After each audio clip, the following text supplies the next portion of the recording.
it's almost entirely taken out of context and misquoted, and if not misquoted, at least misunderstood. Because Nietzsche was one of these strange people who was capable of living 50 or even 100 years into the future.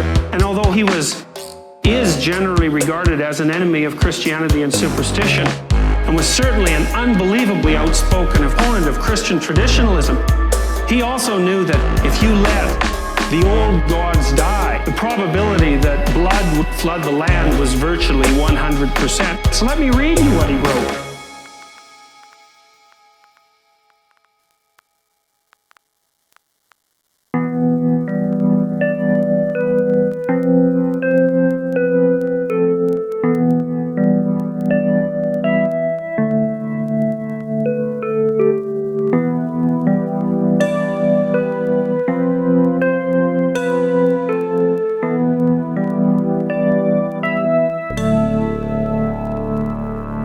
Have you not heard of that madman who lit a lantern in the bright morning hours, ran to the marketplace and cried incessantly, "I seek God"? As many of those who do not believe in God were standing around just then, he provoked much laughter. "Why? Did he get lost?" said one. "Did he lose his way like a child?" said another. "Or is he hiding? Is he afraid of us? Has he gone on a voyage or emigrated?" Thus they yelled and laughed. The madman jumped into their midst and pierced them with his glances. "Whither is God?" he cried. "I shall tell you. We have killed him, you and I. All of us are his murderers." "But how have we done this? How were we able to drink up the sea? Who gave us the sponge to wipe away the entire horizon? What did we do when we unchained this earth from its sun? Whither is it moving now? Whither are we moving now? Away from all suns? Are we not plunging continuously? Backward, sideward, forward, in all directions? Is there any up or down left? Are we not straying as though through an infinite nothing? Do we not feel the breath of empty space? Has it not become colder? Is not night and more night coming on all the while? Must not lanterns be lit in the morning? Do we not hear anything yet of the noise of the grave diggers who are burying God? Do we not smell anything yet of God's decomposition? Gods too decompose. God is dead. God remains dead. And we have killed him. How shall we, the murderer of all murderers, comfort ourselves? What was holiest and most powerful of all that the world has yet owned has bled to death under our knives. Who will wipe this blood off us? What water is there for us to clean ourselves? What festivals of atonement? What sacred games shall we have to invent? Is not the greatness of this deed too great for us? Must we not ourselves become gods simply to seem worthy of it?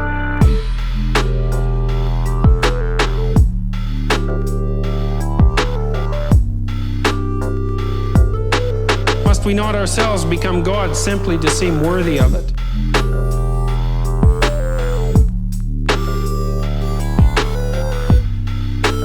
To seem worthy of it. Must we not ourselves become gods simply to seem worthy of it?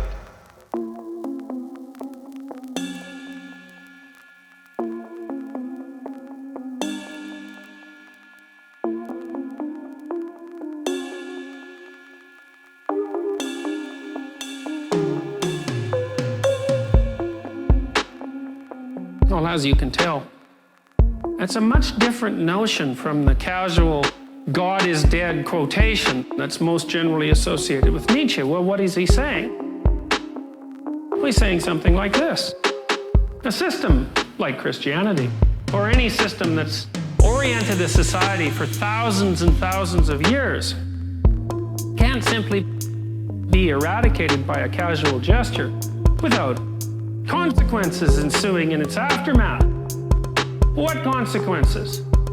Well, Nietzsche says, well, we'll no longer know up from down. What does he mean by that? Metaphorically. Well, up, that's where you're headed, right? And down, that's what you want to stay away from. And when you eradicate the most fundamental presupposition of your system of values, then there is no up and there is no down. And then where are you precisely? Well, it's not so easy to say. having not necessarily ever been in that position. What is your life like when you don't know up from down? Is it merely neutral? Is there merely no value left? Or could it possibly be the case that if up and down have both been eradicated, that the place that you're left in is something much more akin to a permanent state of suffering? Because maybe it's only the case that the constant capacity to strive up, being an up that you believe in, the constant striving for up is actually what makes your life bearable to you. And if you lost the sense of up and down, the place that you would end up would be not so much neutral as terrible.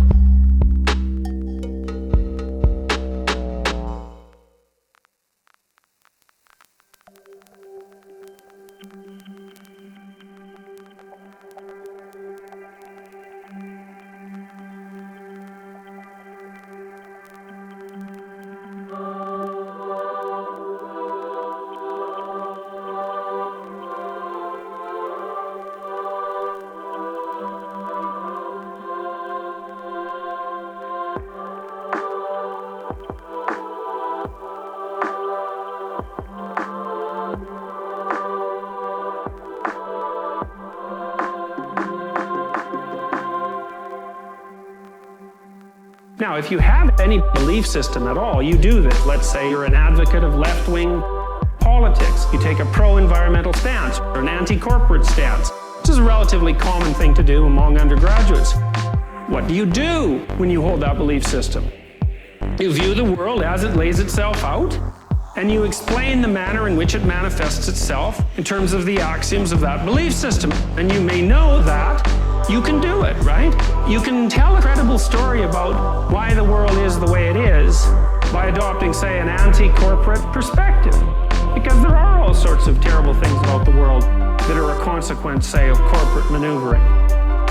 And you might also say that, and Piaget would say this, that it's a necessary developmental stage to acquire allegiance to a given belief system. Why? Well, any up is better than none. That might be the first observation. So even if your belief system is relatively insufficient and easily challenged on intellectual grounds and perhaps not very complete anyways, the fact that it does lay out a moral structure for you and tell you good from evil and right from wrong, that's a plus, that's an advantage.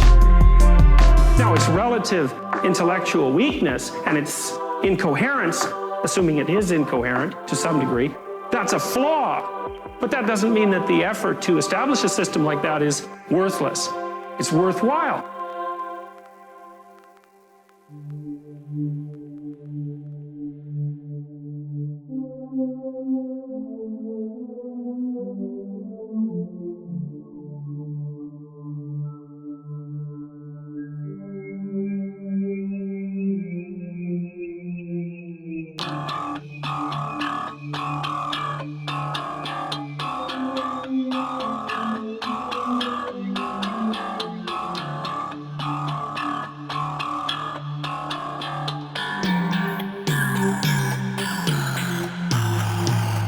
It's worthwhile. And Nietzsche said, say, with regards to Christianity and Europe, he said, well, the errors, intellectual and moral, of institutional Christianity are essentially beyond count.